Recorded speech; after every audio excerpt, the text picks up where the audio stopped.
नमस्कार दोस्तों, स्वागत है आप सबका मेरे यूट्यूब चैनल कॉमर्स में। आज के इस वीडियो में हम फाइनल अकाउंट्स का प्रैक्टिकल क्वेश्चन नंबर 2 जो है वो डिस्कस करेंगे। ये जो वीडियो रहेगा उसमें प्रैक्टिकल क्वेश्चन मैंने इंक्लूड किया है, जिसमें ट्रायल बैलेंस में भी बैड डेट और बैड डेट रिजर्व दी गई है। उसके साथ एडजस्टमेंट में भी आपको बैड डेट और बैड डेट रिजर्व जो है वो दिया गया है। ठीक है, तो उसकी जो एंट्री है वो बहुत ही खास है। तो इस वीडियो को पूरा देखें ताकि जो एडजस्टमेंट है सारे वो भी आपको आसानी से समझ में आ जाए। और ये प्रैक्टिकल क्वेश्चन जो है वो हम स्टार्ट करेंगे आज के इस वीडियो में। तो चलिए शुरू करते हैं आज का ये second question of final accounts of company.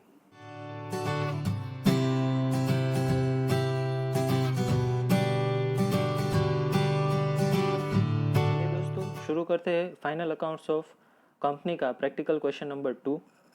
ये जो क्वेश्चन है वो बहुत ही इंटरेस्टिंग है। इसमें जो एडजस्टमेंट हम बैड डेट्स के रिगार्डिंग देखेंगे वो भी बहुत इंटरेस्टिंग है, तो बने रहिए इस वीडियो के साथ। तो authorise share capital of Sunrise Limited consist of 60,000 equity shares of ₹10 each. The following was the trial balance of Sunrise Limited as on 31 March 2020। Debit side जो है वो इंफॉर्मेशन दी गई है। स्टॉक के ओपनिंग स्टॉक इन ट्रेड, यानी कि ये opening stock दिया हुआ है 1,50,000 का। परचेज जो है वो 3,82,000 के लिए दी गई है। सामने ही अगर आप देखो तो परचेज रिटर्न दिया गया है, वो आप परचेज में से माइनस करोगे और उसके नीचे यानी कि सेल्स के बाद डिस्काउंट रिसीव दिया गया है। जो आपको परचेज पे डिस्काउंट रिसीव होगा, तो ये दो चीज़ें आप परचेज में से माइनस करोगे, purchase return and discount received. ठीक है, उसके बाद वेजिस दिया गया है और सैलरी दी गई है। ये दोनों चीज़ें एम्प्लॉयज़ बेनिफिट एक्सपेंस जो हम पीएनएल अकाउंट में लिखेंगे उसमें ये दोनों चीज़ों का टोटल करके लिखेंगे। फर्नीचर जो है वो 25,000 के दिए गए हैं। रेंट जो है वो अदर एक्सपेंस में आएगा पीएनएल अकाउंट में 15,000 का। ट्रेड एक्सपेंसेस 11,000 जो भी है वो अदर एक्सपेंस में हम लिखेंगे। ट्रेड डेटर्स जो है वो 54,000 के हैं। Plant and machinery 12 lakh rupees की। Cash at bank 21,500। Computer software ये हमारे लिए इंटेंजिबल असेट्स है। बिल्स रिसीवेबल जो है वो और ट्रेड डेटर्स जो ऊपर दिए गए हैं फर्स्ट रो में, trade debtors and bills receivable दोनों जो है वो ट्रेड रिसीवेबल का जो हेडिंग रहेगा बैलेंस शीट में उसके नीचे उसके दैट मीन्स के उसके अंडर आएंगे। ट्रेड रिसीवेबल की हम जो नोट्स प्रिपेयर करेंगे उसमें ये दो चीज़ें आएंगी, trade debtors and bills receivable. उसके बाद बैड डेट दिया गया है 6,500 एंड डिस्काउंट अलाउड, यानी कि सेल्स पे जितना डिस्काउंट हम देते हैं तो वो सेल्स में से माइनस होगा 8,000। अभी इस बैलेंस शीट की खास ट्रायल बैलेंस की खास बात यह है कि इसमें ट्रायल बैलेंस में भी bad debt and bad debt reserve दोनों चीज़ें दी गई हैं। यहाँ पे आपने बैड डेट जो है सेकंड लास्ट एंट्री में देख ली, बैड डेट 6,500। अभी क्रेडिट साइड जो है वो आपको प्रोविजन फॉर डाउटफुल डेट यानी कि बैड डेट रिजर्व जो है वो दिया गया है। तो क्रेडिट साइड देख लेते हैं। Equity share capital 5 lakh, purchase return 10,000, sales purchase return purchase में से माइनस करेंगे, सेल्स जो है 11,50,000, डिस्काउंट रिसीव्ड 6,300। उसके बाद trade creditors 33,700, general reserve 82,000, provision for doubtful debt यानी कि ये आपका हो जाएगा bad debt reserve 3,000।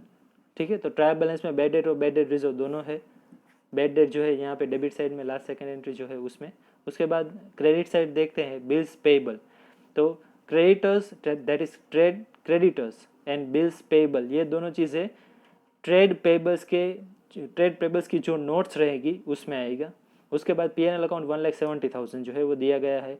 Trial balance का टोटल जो है वो 19,68,000 है। एडिशनल इन्फॉर्मेशन देख लेते हैं। फर्स्ट है stock in trade at on 31 March 2020 ₹2 lakh. Okay, so ये क्लोजिंग स्टॉक है क्योंकि बैलेंस जो ट्रायल बैलेंस है वो भी हमको 31 मार्च 2020 की दी गई है, यानी कि ये क्लोजिंग डेट की जो स्टॉक है वो दिया गया है। ये क्या उसका यूज़ होगा, क्लोजिंग स्टॉक जो है वो हम बैलेंस शीट प्रिपेयर करेंगे उसमें लिखेंगे क्लोजिंग स्टॉक की वैल्यू, वहाँ पे तो वही लिखते हैं हम इन्वेंटरीज में। और दूसरी चीज़ जो है प्रीवियस जो प्रैक्टिकल क्वेश्चन 1 हमने किया था उसमें आपको अगर याद हो तो एग्जिस्टेड परचेस डायरेक्टली दिया गया था। इसमें एग्जिस्टेड परचेस ऐसा कुछ दिया नहीं है, तो आपको जो है वो change in stock find out करना पड़ेगा कि स्टॉक में चेंज कितना हुआ है। उसके लिए क्या फॉर्मूला आप याद रखोगे, opening stock minus closing stock. A fix उसका फॉर्मूला है किसके लिए? चेंज इन स्टॉक के लिए। और ये कहाँ पे आएगा? P&L अकाउंट में जो एक्सपेंसेस लिखेंगे उसमें आएगा चेंज इन स्टॉक।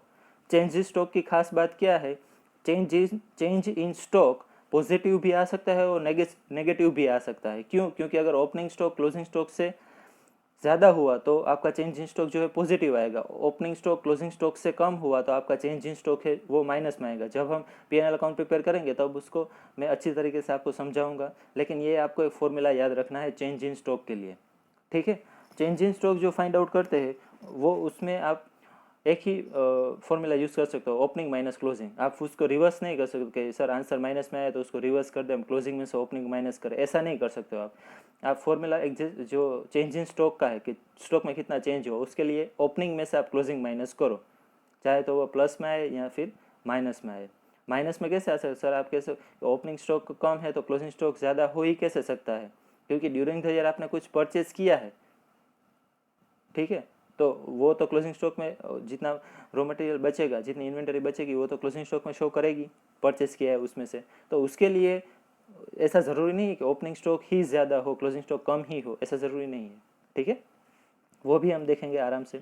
सेकंड देख लेते हैं डेप्रिसिएशन। ये जो 3 चीज़ों पे डेप्रिसिएशन हमको प्रोवाइड करना है, depreciate plant and machinery at 12%, furniture at 10% and computer software at 20%। जो इंटेंजिबल असेट्स है कंप्यूटर सॉफ्टवेयर उसमें भी हमको 20% डेप्रिसिएशन काउंट करना है, फर्नीचर पे 10%, प्लांट मशीनरी पे 12%। ये 3% आपको याद रखने हैं।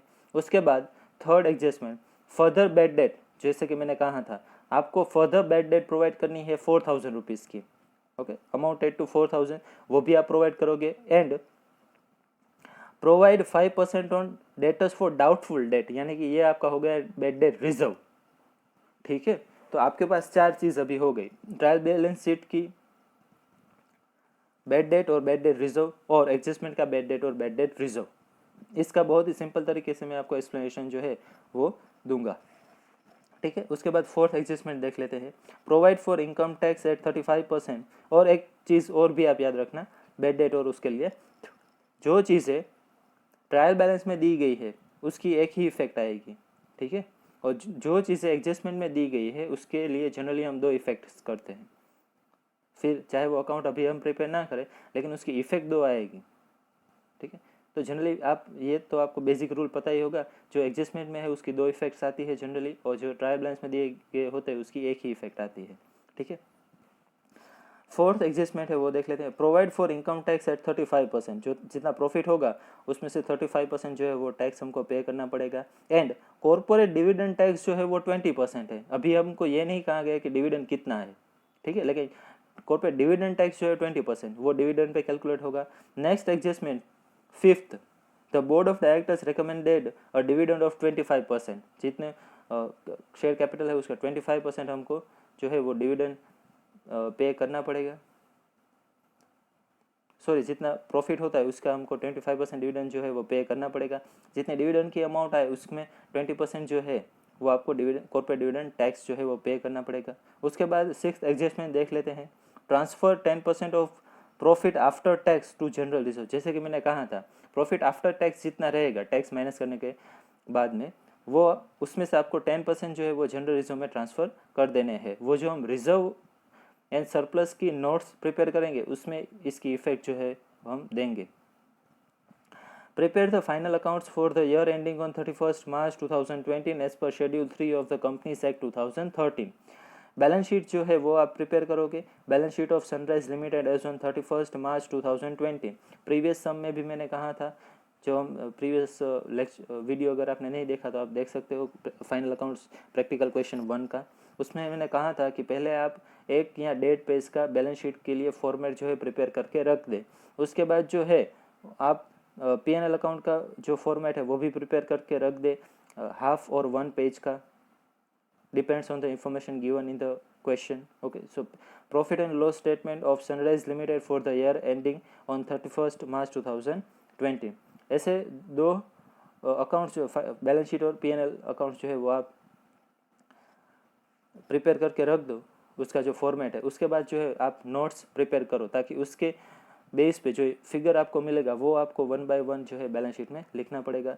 जहाँ पे कैलकुलेशन रिक्वायरमेंट है वहाँ पे आप नोट्स प्रिपेयर करोगे, जहाँ पे डायरेक्टली इन्फॉर्मेशन दी गई वहाँ पे नोट्स प्रिपेयर करने की कोई आवश्यकता नहीं है। सो पहले हम बैलेंस शीट देखें। सो फर्स्ट आएगा इक्विटीज़ एंड लायबिलिटीज़, उसमें सब पॉइंट 1 रहेगा शेयर होल्डर्स फंड, और उसमें दो चीज़ें जनरली आती है, शेयर कैपिटल और रिजर्व सरप्लस। तो शेयर कैपिटल जो है वो एक ही है हमारे पास, इक्विटी शेयर कैपिटल। अगर दो दी गई होती इक्विटी और प्रेफरेंस तो उसके लिए हम जो है नोट्स प्रिपेयर कर लेते। तो यहाँ पे एक ही है इक्विटी शेयर कैपिटल। तो शेयर कैपिटल और उसमें कोई फर्दर कैलकुलेशन की रिक्वायरमेंट नहीं है, 5 लाख रुपीज़ जो है। ओके, तो ऐसे ही हम लिख सकते हैं, उसमें उसको फर्दर कैलकुलेशन की कोई रिक्वायरमेंट नहीं है। तो 5 लाख रुपीज़ जो है वो यहाँ पे इक्विटी शेयर कैपिटल की वैल्यू रहेगी। तो एज इट इज़ आप लिख सकते हो, उसमें नोट्स प्रिपेयर करने की रिक्वायरमेंट नहीं है। सेकंड देखें अगर हम रिजर्व एंड सरप्लस। ओके, तो रिजर्व एंड सरप्लस के लिए देखो उसमें क्या किया है हमने, नोट 1 यानी कि उसके लिए नोट प्रिपेयर की है। तो रिजर्व एंड सरप्लस की जो नोट है वो हम देख लेते हैं। ओके, रिजर्व एंड सरप्लस की नोट अगर हम देखें तो उसमें दो चीज़ें हमारे पास है, जनरल रिजर्व है, पीएल अगर सिक्योरिटी प्रीमियम और कैपिटल रिजर्व ये सब दिया है तो भी आप लिख सकते हो। तो नोट नंबर 1 हम करेंगे रिजर्व एंड सरप्लस के लिए। फर्स्ट कॉलम आएगी particular, second opening balance, then addition, then deduction and last में क्लोजिंग बैलेंस की कॉलम आएगी। तो जनरल रिजर्व आप लिखोगे ओपनिंग बैलेंस 82,000 जो आपको ट्रायल बैलेंस में दिया गया है। उसके बाद एडिशन जितना हम कर रहे हैं 37,000, जितना हम एडिशन कर रहे हैं 37,050, वो भी आपको नहीं मिलेगा। क्यों? क्योंकि जो एडिशन है जनरल रिजर्व में 10% हम ट्रांसफ़र करेंगे प्रॉफिट आफ्टर टैक्स के, लेकिन वो आपको मिलेगा जब आप पीएनएल अकाउंट क्लोज कर लो और उसका प्रॉफिट जो है वो फाइंड आउट करो, अभी आपको वो नहीं मिलेगा। ठीक है, सो 37,50 जो रुपीज़ है वो आप अगर आपको अभी नहीं मिलते तो उसको एज इट इज़ रख दो। डिडक्शन तो कुछ है नहीं, तो इतना आप लिखोगे। फिर पीएनएल अकाउंट जो है उसका आप लिखोगे जो बैलेंस है ट्रायल बैलेंस में दिया गया है ओपनिंग बैलेंस के रूप में 1,70,000। उसके बाद में एडिशन जो है वो भी आपको अभी नहीं मिलेगा, वो आप पीएनएल अकाउंट क्लोज करोगे तभी मिलेगा। जनरल रिजर्व में ट्रांसफ़र करने हैं वो भी आपको अभी नहीं मिलेंगे। ओके, जो इक्विटी डिविडेंड सीडीटी है उसका हम बाद में कैलकुलेशन देखेंगे। तो एज इट इज़ आप रिजर्व एंड सरप्लस की ऐसे नोट जो है वो रखोगे, उसका जो फर्दर कैलकुलेशन है वो भी हम आराम से देखेंगे। सो उसकी अभी जो ये फाइनल अमाउंट है लास्ट कॉलम क्लोजिंग बैलेंस की कॉलम में 4,72,500, वो अभी आपको नहीं मिलेगी। ठीक है, वो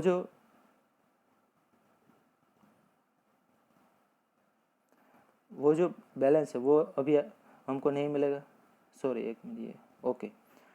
सो ये reserve and surplus as it is हम रख देते हैं, उसमें ये बैलेंस अभी हमको नहीं मिलेगा। और जो डिविडेंड है उसका बैलेंस अभी हमको मिल जाएगा। ठीक है, अगर आप लिखना चाहो, फिर भी यहाँ पे मैं दिखा देता हूँ, अगर आप लिखना चाहो तो ये जो डिविडेंड है, क्योंकि बोर्ड ऑफ डायरेक्टर्स ने 25% डिविडेंड पे करने के लिए बोला है, तो वो जो है वो इक्विटी शेयर कैपिटल पे डिविडेंड का परसेंटेज है जो वो अप्लाई होगा। ओके, मेरी मिस्टेक, अभी मैंने थोड़ी देर पहले बोला कि वो प्रॉफिट पे, लेकिन प्रॉफिट नहीं होता है, वो जनरल रिजर्व के लिए, जनरल रिजर्व का जो ट्रांसफ़र करेंगे वो प्रॉफिट पे होगा। इक्विटी शेयर डिविडेंड जो है वो हमेशा ही आपको डिविडेंड की जो वैल्यू है कि आपके पास 1 लाख के डिविडेंड है तो उस पर 10% डिविडेंड हम दे रहे हैं, ऐसे पे होगा। तो 5 लाख रुपीज़ के कैपिटल है और डायरेक्टर्स जो है वो 25% डिविडेंड पे करने के लिए बोल रहे हैं, यानी कि रिकमेंड कर रहे हैं। सो 5 लाख के 25% हम करेंगे तो 1,25,000 मिल जाएंगे। 1,25,000 जो है वो भी आपको मिल जाएंगे, और उसके ऊपर जो टैक्स के परसेंटेज है, ओके, अगर आप उस पर अप्लाई करो टैक्स के परसेंटेज जो है वो भी आपको एडजस्टमेंट में दिए गए हैं। एडजस्टमेंट नंबर 4 में 20% कॉर्पोरेट डिविडेंड टैक्स। ठीक है, सो ये नोट में अगर आप देखो तो डिडक्शन की कॉलम जो है, डिडक्शन की जो कॉलम है उसमें इक्विटी डिविडेंड आपको मिल जाएगा 5 लाख के 25%, तो वो आ जाएगा 1,25,000। और उसके जो है 20% आप करोगे, 1,25,000 के 20% करोगे तो आपको कॉर्पोरेट डिविडेंड टैक्स यानी कि सीडीटी जो है वो 25,000 मिल जाएगा। ये दोनों चीज़ें आपको मिल जाएगी अभी, क्योंकि वो किस पे बेस है, इक्विटी शेयर कैपिटल पे। ठीक है। तो वो 1,25,000 और 25,000 जो है वो मिल जाएंगे। जनरल रिजर्व की अमाउंट 37,050 यानी कि 37,050 जो है वो अभी आपको नहीं मिलेगी। तो इसको एज इट इज रखते हैं। उसके बाद जो है बैलेंस शीट में देखते हैं कौन सी एंट्री हमने की है। सेकंड जो है वो नॉन करंट लायबिलिटीज़, क्योंकि हमारे पास कोई डिबेंचर्स नहीं है तो वहाँ पे हम कुछ भी नहीं लिखेंगे, ब्लैंक ही रखेंगे ऐसे ही। अगर आप इसको स्किप करना चाहो तो स्किप भी कर सकते हो, ठीक है। आपको याद रहे सीक्वेंस, इसलिए मैंने यहाँ पे ये सेकंड लिखा है, ब्लैंक रखा है इसलिए। देन आफ्टर थर्ड जो है वो करंट लायबिलिटीज़ के लिए है। उसमें फर्स्ट आएगा ट्रेड पेबल्स, जिसके लिए मैंने वर्किंग नोट नंबर जो है 2 की है, और आप उसको नोट्स टू अकाउंट्स जो है वो बोलते हैं। वर्किंग नोट्स तो नहीं बोलते, लेकिन नोट्स टू अकाउंट्स ऐसा बोलते हैं उसको। So second notes to accounts जो है वो देख लेते हैं ट्रेड पेबल्स के लिए, ठीक है।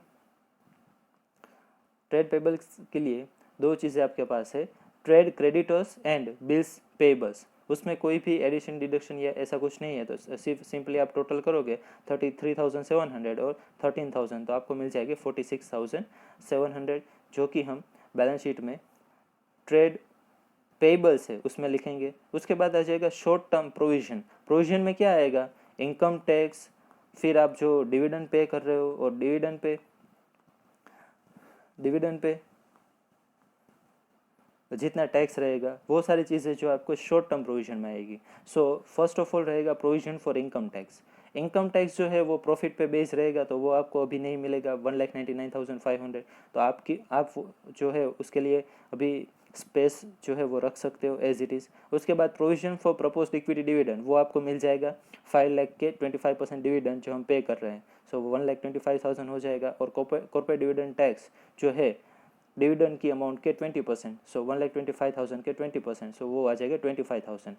टैक्स के लिए जो है वो आप एज इट इज़ अभी ब्लैंक रखोगे, क्योंकि P&L अकाउंट अभी हमने क्लोज नहीं किया है, ठीक है। ये आपको याद रखना है कि कौन सी चीज़ें आपने कौन सी नोट्स में जो है बाकी रखी है, फिर आप लास्ट में उसको एक साथ जो है वो क्लोज कर सकते हो, ठीक है। तो ये शॉर्ट टर्म प्रोविजन की अमाउंट जो है वो भी हमको नहीं मिलेगी। उसके बाद देख लेते हैं फोर्थ जो हमने कैलकुलेशन किया है, ठीक है। उसके जो बैलेंस शीट है उसमें मैं अगर आपको दिखाऊं तो शॉर्ट टर्म प्रोविजन के अलावा और भी कुछ और कोई चीज़ जो है वो लायबिलिटीज़ में इंक्लूड नहीं हो रही है। उसके बाद तो टोटल ही है, लेकिन शॉर्ट टर्म प्रोविजन की अमाउंट हमारे पास नहीं है। तो असेट साइड देख लेते हैं, नॉन करंट असेट्स। उसमें ए पॉइंट आएगा फिक्स्ड असेट्स, और उसमें भी सब पॉइंट ए आएगा टेंजिबल, क्योंकि हमारे पास इनटेंजिबल असेट्स कंप्यूटर सॉफ्टवेयर भी है। सो टेंजिबल असेट्स के लिए आप वर्किंग नोट नंबर 4 करोगे, क्योंकि उसमें से हमको डेप्रिसिएशन जो है वो भी माइनस करना पड़ेगा। तो उसके लिए जो है वो notes to account, sorry working notes नहीं, नोट्स टू अकाउंट आप प्रिपेयर करोगे। जो फोर्थ नोट है वो आइटम्स जो है असेट्स, वो आप फर्स्ट कॉलम में लिखोगे। तो फर्नीचर दिया गया है वो हम लिखेंगे, उसकी opening balance trial balance sheet में दी गई है 25,000। कुछ भी एडिशन उसमें नहीं है तो क्लोजिंग बैलेंस भी 25,000 आ जाएगी। डेप्रिसिएशन जो है वो परसेंटेज दिया गया था 10%, सो 25,000 के 10% आप करोगे तो 2,500 आ जाएगा। और उसके बाद माइनस करने के बाद आपको नेट ब्लॉक यानी कि रिटर्न डाउन वैल्यू मिलेगी 22,500। प्लांट एंड मशीनरी देख लेते हैं।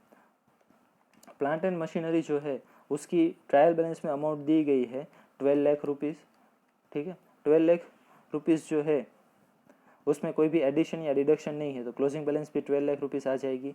अब जो उसका परसेंटेज है जो हमने एडजस्टमेंट में देखा है, जो प्लांट एंड मशीनरी पे कितने परसेंटेज हम देखें तो डिप्रिसिएशन था प्लांट एंड मशीनरी पे 12%, और अब ये कंप्यूटर सॉफ्टवेयर भी बाकी है 20%। तो ये दोनों परसेंटेज जो है आप याद रखना, 12 और 20%, ठीक है। तो वो जो है नोट्स में हम देखते हैं। ओके, यहाँ पे देखिए प्लांट एंड मशीनरी 12 लाख के आप कितने करोगे 12%, सो आपको 1,44,000 मिल जाएंगे, ठीक है। उसके बाद 12 लाख में से 1,44,000 माइनस करोगे, सो आपको 10,56,000 जो है वो नेट ब्लॉक की वैल्यू मिल जाएगी। इन दोनों का अगर हम टोटल करें तो 10,78,500 जो है वो टेंजिबल फिक्स असेट्स का टोटल रहेगा, वो आप बैलेंस शीट में लिखोगे। उसके बाद साथ साथ देख लेते हैं इंटेंजिबल असेट्स भी, जिसमें एक चीज़ है कंप्यूटर सॉफ्टवेयर। ओपनिंग बैलेंस उसकी 9,000 रहेगी, एडिशन डिडक्शन कुछ भी नहीं है, तो क्लोजिंग भी 9,000 ही रहेगा। उसमें जो है 20% डेप्रिसिएशन दिया गया है। सो 9,000 के अगर आप 20% करोगे सो 1,800 आ जाएंगे, और जो नेट ब्लॉक की वैल्यू रहेगी वो रहेगी 7,200, यानी कि 9,000 माइनस 1,800 दैट इज 7,200। और एक चीज़ अगर आपको याद ये भी रखनी है कि जो ये डेप्रिसिएशन की अमाउंट है, डेप्रिसिएशन की कॉलम में अगर आप देखो तो हमारे पास 2,500 फर्नीचर के लिए, 1,44,000 प्लांट एंड मशीनरी के लिए, और कंप्यूटर सॉफ्टवेयर के लिए 1,800। ये सारी चीज़ें जो है वो आपको P&L अकाउंट में जब आप डेप्रिसिएशन लिखोगे उसमें टोटल करके लिखनी है, ठीक है। डेप्रिसिएशन की कॉलम जो है उसकी अमाउंट आपको लेनी है, ठीक, क्योंकि ये सारा डेप्रिसिएशन इस साल का ही है, कोई पुराना डेप्रिसिएशन या डेप्रिसिएशन फंड का नहीं है। तो ये सारी चीज़ें जो है वो P&L अकाउंट में आ जाएगी, ठीक है। तो ये दोनों चीज़ें हम बैलेंस शीट में पहले लिख देते हैं, उसके बाद जो फर्दर नोट है वो देखते हैं। यहाँ पे आप देखो टेंजिबल असेट्स में टोटल हमने लिख दिया। फोर्थ नोट की कॉलम में आप 4 लिखोगे, और टोटल जो आउटर कॉलम है उसमें आप 10,78,500 लिखोगे। फिर इंटेंजिबल असेट्स आएगी, उसके लिए आप नोट नंबर 5 लिखोगे और अमाउंट लिखोगे 7,200। फिर सेकेंड मेन पॉइंट आएगा करंट असेट्स के लिए, जिसमें क्लोजिंग स्टॉक जो है उसकी वैल्यू आप लिखोगे जो फर्स्ट एडजस्टमेंट में दी गई थी। तो यहाँ पे हम ए पॉइंट इन्वेंटरीज लिख के 2 लाख रुपीज़ लिखेंगे, क्योंकि वहाँ पे 2 लाख रुपीज़ क्लोजिंग स्टॉक की वैल्यू दी गई थी। फिर सेकंड आएगा ट्रेड रिसीवेबल, उसके लिए नोट नंबर 6 हमने प्रिपेयर की है। ट्रेड रिसीवेबल के लिए जो ये नोट हमने प्रिपेयर की है वो इम्पोर्टेंट है, नोट नंबर 6 वो देख लेते हैं। यहाँ पे आप 2 चीज़ें याद रखोगे। फर्स्ट ऑफ ऑल, एडजस्टमेंट में जो भी बैड डेट और बैड डेट रिजर्व है उसकी ही इफेक्ट आपको यहाँ पे देनी है, ठीक है। बैलेंस शीट में जो है उसकी एक ही इफेक्ट आएगी P&L अकाउंट में। बैलेंस शीट में ट्रायल बैलेंस में जो अभी दी गई है bad debt and bad debt reserve, यानी कि प्रोविजन यानी कि एक है उसमें दिया गया है कि प्रोविजनल तो नहीं, उसके लिए एक वर्ड यूज़ किया गया है, देखते हैं।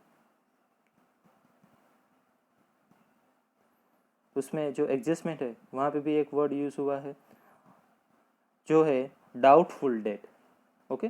डेटर्स के लिए डाउटफुल डेट, ट्रायल बैलेंस में जो दी गई है वहाँ पे भी प्रोविजन फॉर डाउटफुल डेट ऐसा वर्ड यूज़ किया गया है। तो ये प्रोविजन फॉर डाउटफुल डेट जो ट्रायल बैलेंस में है, ठीक है, उसकी एक इफेक्ट डाउटफुल डेट और बैड डेट रिजर्व दोनों की बात कर रहा हूँ।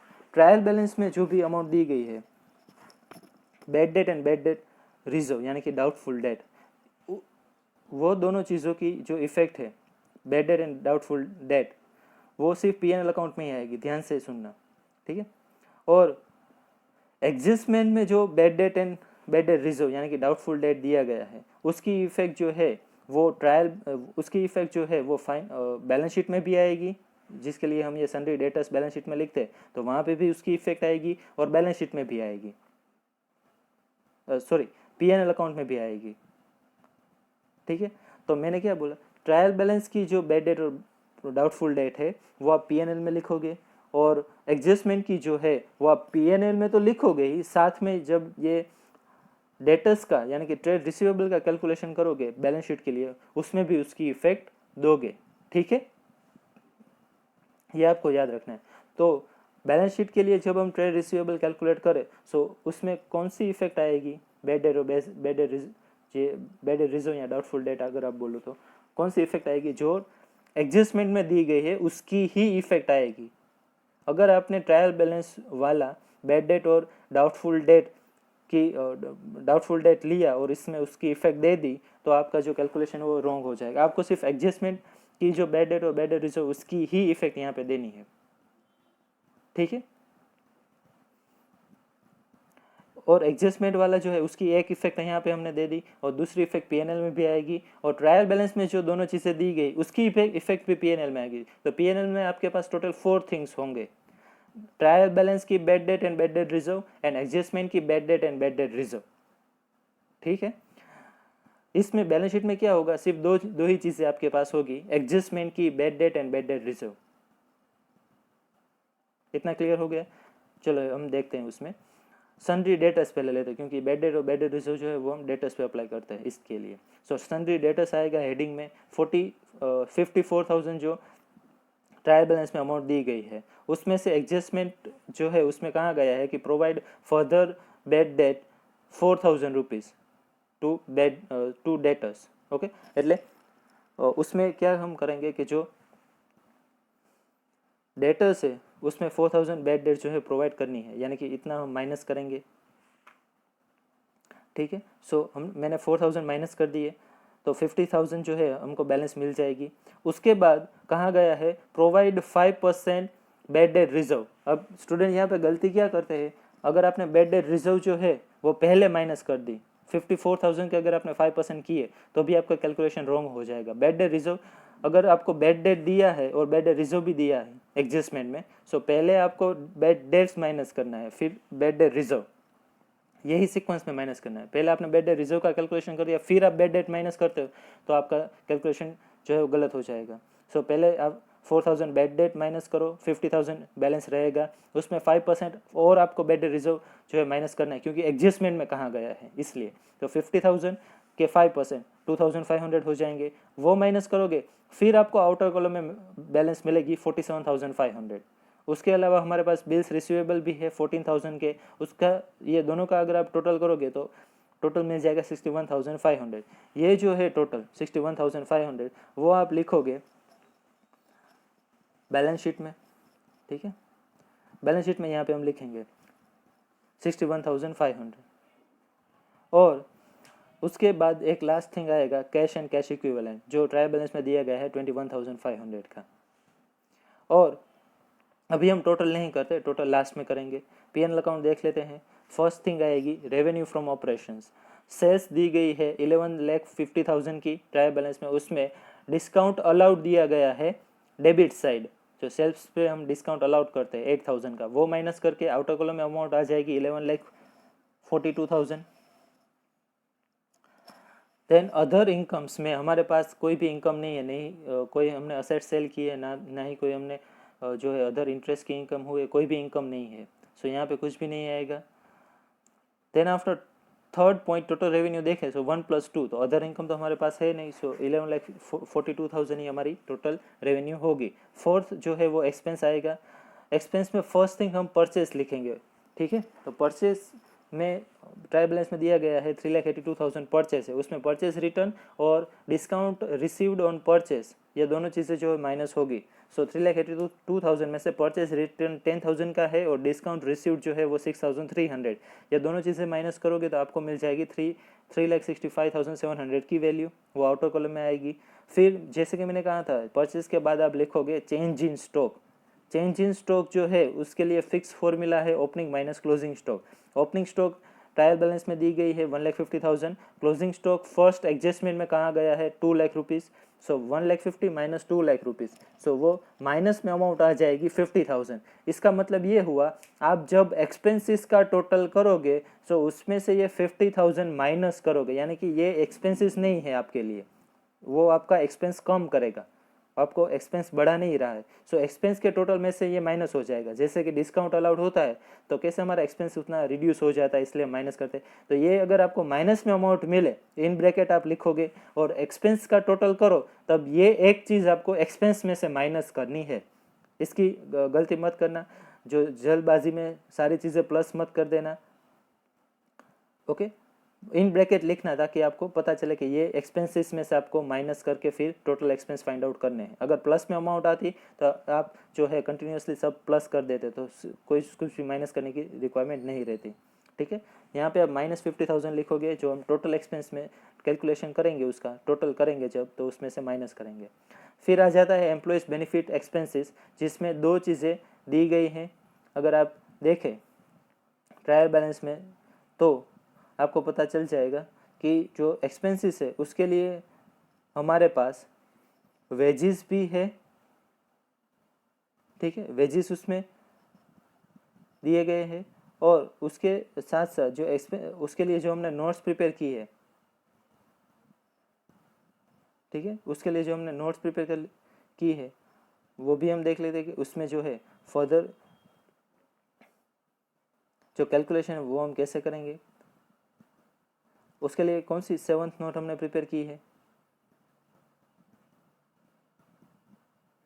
ओके, एम्प्लॉयज़ बेनिफिट एक्सपेंसेस से जो उसमें दो चीज़ें आएंगी, एक तो रहेगा वेजेस और दूसरी रहेगी सैलरीज, ठीक है।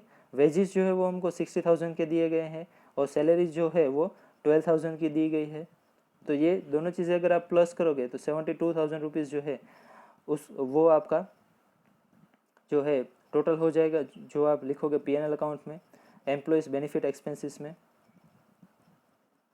ठीक है। सो एम्प्लॉयज़ बेनिफिट एक्सपेंस जो है P&L अकाउंट में हम लिखेंगे यहाँ पे 72,000 as per note number 7। Then after depreciation देखते हैं, एट्थ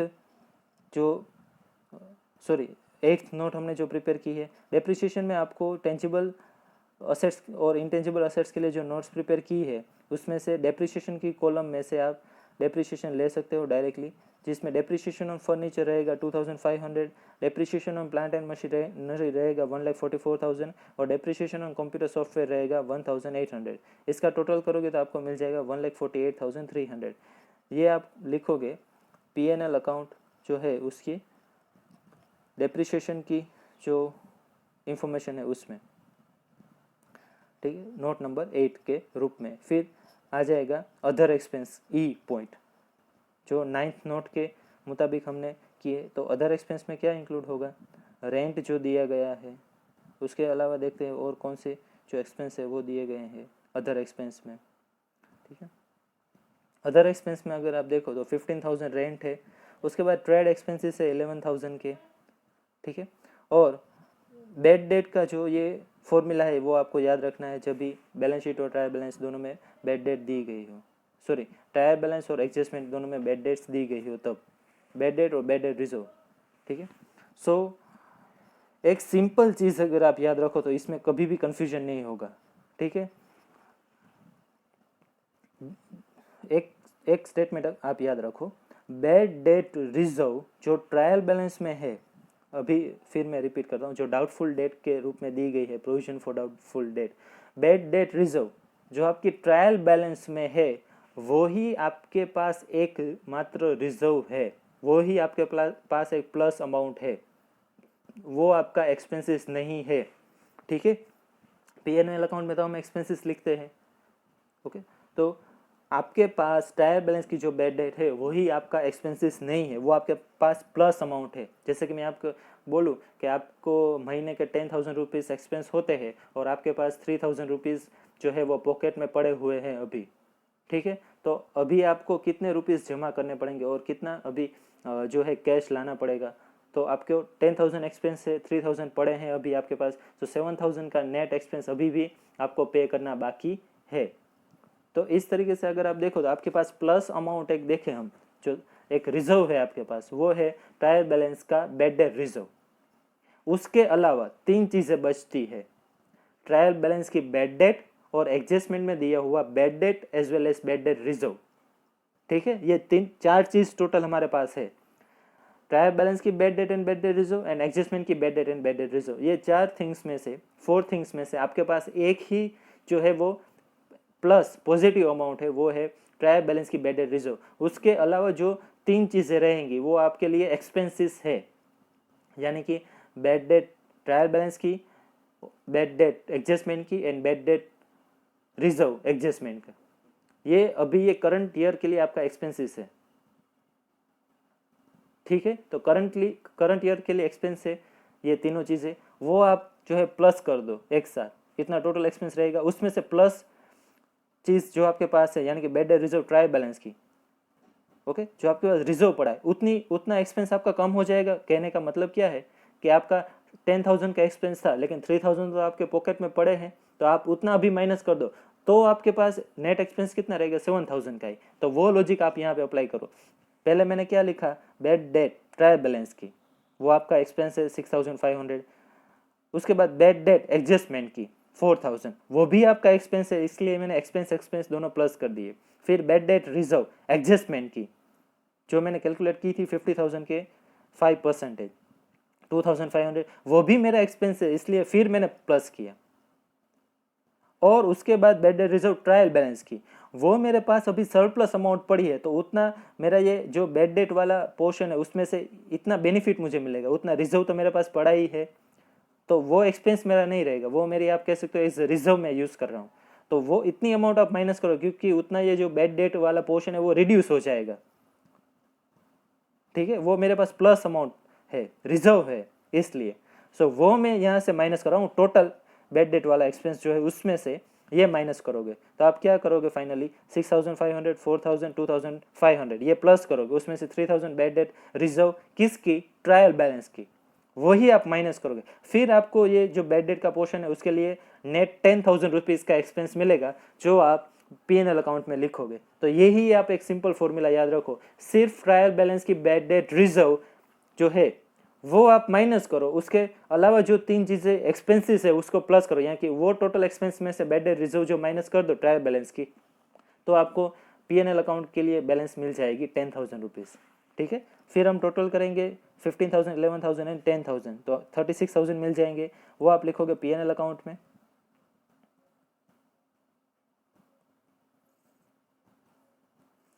वो अमाउंट जो है वो हम कहाँ पे लिखेंगे, P&L अकाउंट में, ठीक है। अदर एक्सपेंस 9th नोट और अमाउंट आ जाएगी 36,000। फिर आप टोटल एक्सपेंस करो, उसमें से ये 50,000 जो है वो माइनस करना है, एक्सपेंस का टोटल करना, 50,000 माइनस करना, फिर आपको मिल जाएंगे 5,72,000 के एक्सपेंसेस। अब इनकम कितनी होगी, प्रॉफिट कितना होगा, 11,42,000 total revenue minus 5,72,000 total expense. So profit before tax आपको मिलेगा 5,70,000, उसमें से टैक्स के परसेंटेज है 35%, तो 5,70,000 के 35% 1,99,500, और प्रॉफिट आफ्टर टैक्स रहेगा 3,70,500। ये 3,70,500 आप रिजर्व एंड सरप्लस में एडिशन की कॉलम में जो P&L अकाउंट लिखा है उसमें एडिशन की कॉलम में लिखोगे 3,70,500। और एडजस्टमेंट में कहा गया था कि प्रॉफिट आफ्टर टैक्स के 10% आपको जनरल रिजर्व में ट्रांसफर करने हैं। सो 3,70,500 के 10% 37,050 या जनरल रिजर्व में ट्रांसफर हो गए। सो P&L अकाउंट में वो आ जाएंगे डिडक्शन में, क्योंकि उसमें से वो इतना डिडक्ट हो रहा है, और जनरल रिजर्व में वो आ जाएंगे एडिशन में, क्योंकि वो हम ऐड कर रहे हैं, ठीक है। सो 37,050 जो है वो जनरल रिजर्व में आप ऐड करोगे, फिर जनरल रिजर्व का टोटल करोगे तो आ जाएगा 1,19,050, और P&L अकाउंट में एडिशन डिडक्शन करके फाइनली आपको मिल जाएगा 3,53,450, ठीक है। और टोटल जो रहेगा जनरल रिजर्व एंड सरप्लस का वो रहेगा 4,72,500, जो हम बैलेंस शीट में लिखेंगे। बैलेंस शीट में लिखेंगे जो शेयर कैपिटल के बाद में हमने इंफॉर्मेशन दी गई उसमें reserve and surplus note number 1 4,72,500। फिर आप टोटल करोगे तो आपको मिल जाएगा 13,68,700, ओके 13,68,700 मिल जाएगा। और उसके बाद असेट साइड का हम टोटल करेंगे तो भी हमको मिल जाएगा 13,68,700, ठीक है। तो इस तरीके से अगर आप देखो तो हमने जो बैलेंस शीट है वो प्रिपेयर की, और सारी जितनी भी हम कहेंगे कि नोट्स है वो भी हमने स्टेप बाय स्टेप प्रिपेयर की है। यहाँ पे एक provision for income tax short term provision में लिखना बाकी था, ठीक है। प्रोविजन फॉर इनकम टैक्स वो आप यहाँ पे लिख सकते हो। एक तो हमने जो प्रॉफिट आए उस पर इनकम टैक्स कैलकुलेट किया, उसकी सिर्फ सेकेंड इफेक्ट यहाँ पे आप दोगे प्रोविजन फॉर इनकम टैक्स में 1,99,500। फिर ये शॉर्ट टर्म प्रोविजन का कॉलम आप टोटल करोगे, सो 3,49,500 मिल जाएंगे। ये 3,49,500 आप बैलेंस शीट में लिखोगे। थर्ड जो करंट लायबिलिटी है उसमें short term provision note number 3 3,49,500, फिर टोटल कर दोगे तो मिल जाएगा 13,68,700, और यहाँ पे भी 13,68,700। सो इस तरीके से आप जो है वो सम सोल्व कर सकते हो, ठीक है। Thank you students. तो चलिए दोस्तों, आज का ये वीडियो आपको कैसा लगा कमेंट सेक्शन में बताना। कोई भी डाउट और क्वेरी हो तो भी आप कमेंट सेक्शन में मुझे पूछ सकते हैं। नेक्स्ट वीडियो जो रहेगा उसमें मैं फाइनल अकाउंट्स का थर्ड प्रैक्टिकल क्वेश्चन जो है वो कराऊंगा, ठीक है। तो चलिए मिलते हैं दोस्तों नेक्स्ट वीडियो में, तब तक के लिए गुड बाय।